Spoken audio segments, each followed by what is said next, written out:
Mežmala.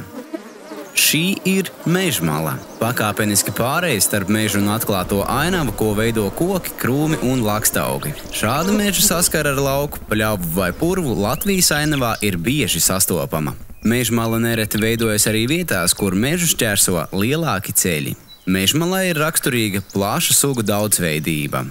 Šeit sastopamas gan izteiktas mežmalas sugas, gan mežiem un pļavām raksturīgas sugas. Tiešā saules ietekmē dzīvo augu un dzīvnieku sugas, kas mīl sausākus un siltākus apstākļus. Savukārt virzoties meža iekšienē, sastopamas sugas, kas pielāgojušās noēnojumam un mitrumam. Jo pakāpeniskāka un platāka ir mežmalas zona, jo vairāk sugu tajā spēj atrast sev piemērotu dzīves vidi. Bieži mežmalās sastopamas kriteles, sausokņi, kā arī veci koki ar plašiem vainagiem.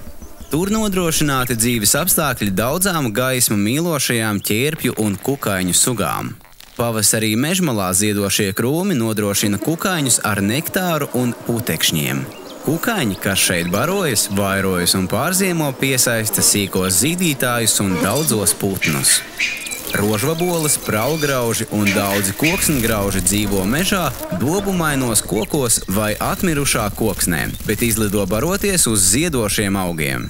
Daži tauriņi savas dzīves laikā vispirms uzturas mežā, bet vēlāk sastopami uz ziediem mežmalās.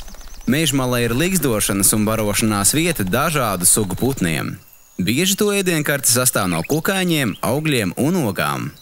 Brūnā čakste uzglabāšanai domāto barību mēdz uzspraust uz koku un krūmu asajiem zariem. Pieliekamais, tā teikt.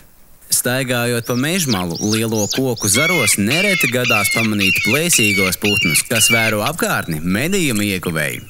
Mazais ērglis vai peļu kliants medī strupastes, abiniekus, rāpuļus un putnus atklātā ainavā. Savukārt bezdelīgu piekūni pamanās nolūkot un medīt nelielus putnus un kukaiņus lidojumā.